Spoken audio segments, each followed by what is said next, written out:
Jangan lupa subscribe YouTube channel Metro TV News dan jangan lupa nyalakan notifikasinya.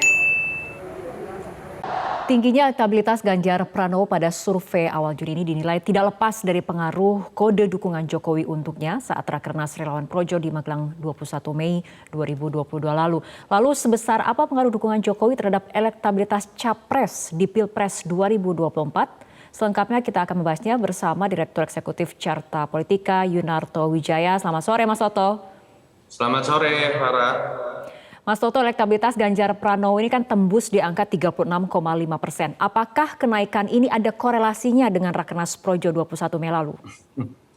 Ya, sebetulnya survei ini bukan dilakukan khusus untuk menguji apa yang terjadi di Rakernas Projo ya. Kebetulan ketika kita ingin melakukan survei yang dilakukan pada 25 Mei, lalu sebelumnya 21 Mei memang terjadi juga secara mendadak Rakernas Projo yang memang menciptakan momentum menarik dalam pemberitaan, yaitu tafsiran orang mengenai dukungan Jokowi terhadap Ganjar Pranowo.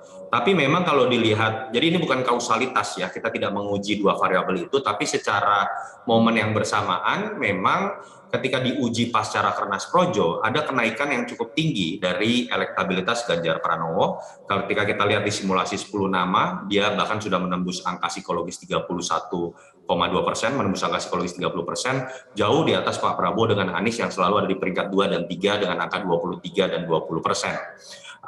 Tapi kalau ditanya apakah ada kaitannya, menurut saya memang secara kualitatif sudah ada beberapa indikasi. Bahkan sebelum Rakernas Projo di Magelang pun kita tahu Ganjar ketika disurvei dan dilakukan cross tabulasi pemilih Jokowi 2019 memang mayoritas memilih Ganjar. Kita tahu ada kesamaan satu partai, kubu nasionalis, berasal dari Jawa Tengah dan gaya kepemimpinan yang sama. Dan mungkin saja ada faktor yang kemudian menjustifikasi ketika terjadi momen di Rakernas Projo yang kemudian ditafsirkan sebagai bentuk dukungan terhadap Jokowi. Baik, Mas Toto, tapi sebetulnya seberapa besar pengaruh dukungan seorang Jokowi terhadap elektabilitas Capres di Pilpres 2024 nanti? Ada dua kacamata ya untuk melihat seberapa besar dukungan dari Jokowi akan berpengaruh. Pertama, kalau pertanyaannya seberapa besar pengaruhnya terhadap elektabilitas atau efeknya kepada publik akan ditentukan dari bagaimana kepuasan publik terhadap Jokowi sebagai presiden yang masih berkuasa. Semakin tinggi kepuasan publik terhadap Jokowi, secara otomatis dukungan beliau kepada salah satu capres juga akan lebih efektif. Tapi ketika sebaliknya tingkat kepuasan publik terhadap Jokowi rendah, otomatis nilai sebagai endorser juga menjadi lebih rendah, bahkan berpotensi menjadi bumerang buat sosok yang didukung. Yang kedua, ketika kita bicara efek dari dukungan Jokowi kan bukan sekedar dalam konteks secara elektoral, tapi kita tahu dalam sistem kita seorang calon itu baru resmi bisa menjadi calon kalau memenuhi ambang presidensial threshold.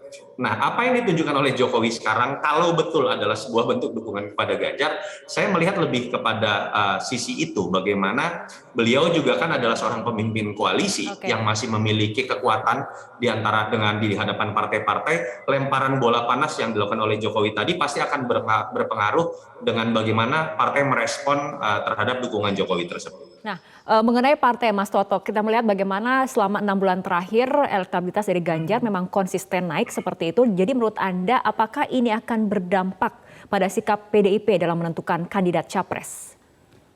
Ya, pada akhirnya kan memang yang menjadi faktor pengikat dan daya tarik utama terbentuknya poros adalah ketika poros ini memiliki satu sosok capres yang kuat. Karena pada dasarnya poros koalisi terbentuk supaya bisa berkuasa, supaya bisa menang dalam pemilu. Ganjar memiliki ini, elektabilitas yang trennya cenderung terus naik misalnya.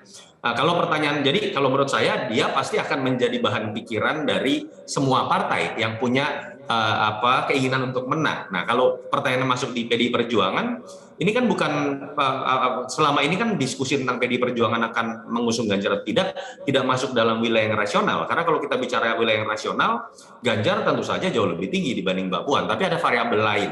Ketika kita tahu Mbak Puan adalah darah biru dalam kepemilikan partai, tanda kutip. Yang kedua, kita tahu juga mungkin ada masalah yang tanda kutip juga dimiliki oleh Ganjar, ketidakcocokan dengan beberapa petinggi PDIP yang dulu itu tidak dimiliki oleh Jokowi pada situasi sepelik ini.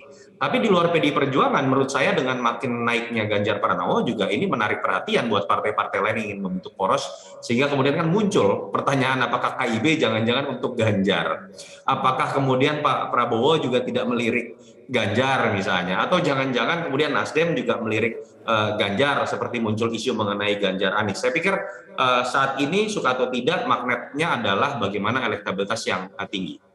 Oke, kita lihat bagaimana situasi politik ke depannya. Baik, terima kasih Mas Soto, Direktur Eksekutif Carta Politika telah berbincang bersama kami sore hari ini.